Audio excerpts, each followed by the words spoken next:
wanted to give you a little update on the Chevy Montage project and progress. And one of the big things we get a lot of questions about is the engine choice and how that's going. So we chose kind of an unusual engine. This is a BMW S62, which is basically out of the E39 M5s, basically early 2000s. Great V8 engine, beautiful sound, beautiful, beautiful engine. There's a lot of complexity to it. I love this engine. I'm a BMW girl, but I love old trucks, so I thought the combination would be fun. Plus, everybody does LS engines, so we figured it might be kind of fun to do something a little bit different. We're up for the challenge, see how it went. But surprisingly enough, BMW engines don't fit all that easily into Chevy pickup trucks. So we've had a couple of interesting challenges. The biggest one being the S62 engine and most BMW engines have a front sump oil pan, which means that the oil pan drops down in the front significantly rather than in the rear. So the chassis is designed to accommodate a rear sump oil pan like most LS engines. So we either had to modify the chassis significantly, and I wasn't willing to get into that conundrum, or get a lower profile oil pan. So we wound up going with a Dinan dry sump system, which gave us a very, very low profile oil pan. It's super sexy and sleek. It's about yay thick. And then on the side, what this thing is the dry sump pump.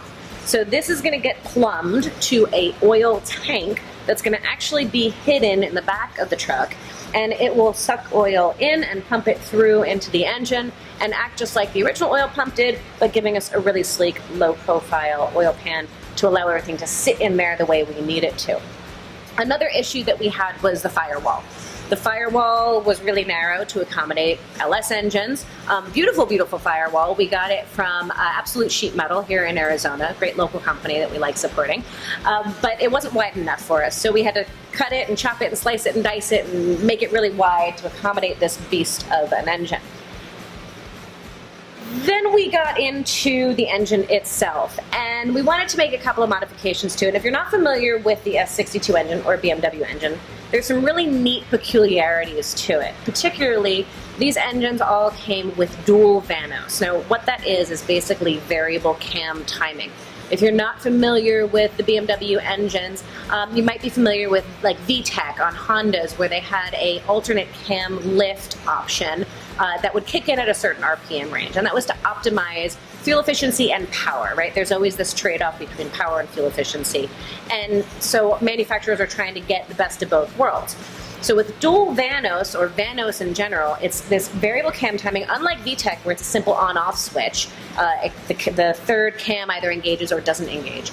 On vanos, it actually has a range of retarding or advancing the cam that it can do, and it can go anywhere within that range. And normally, a vanos unit sits on top here, and that's controlled by oil pressure.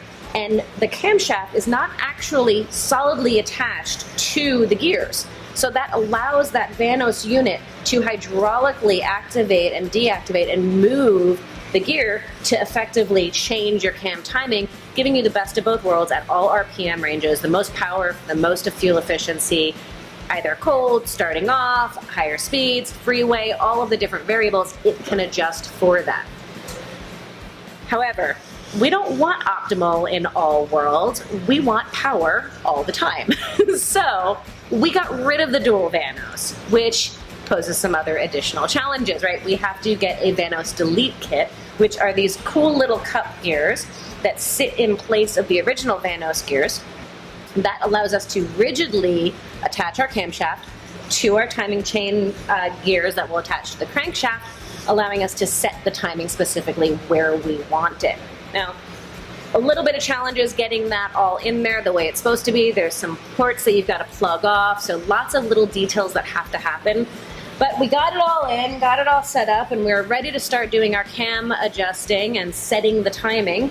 And then we discovered that our timing chain rails were bad. So got set back a little bit, took everything down, replaced our timing chain, replaced all of the guide rails. So those are all brand new, got everything sitting in there pretty, and now we're ready to start doing the degreeing of the cam to get it where it needs to go. That's a whole nother video. I'm not going to get into the details of how that works, but you'll notice that I've got this old cut up timing cover. This is not what the timing covers normally look like.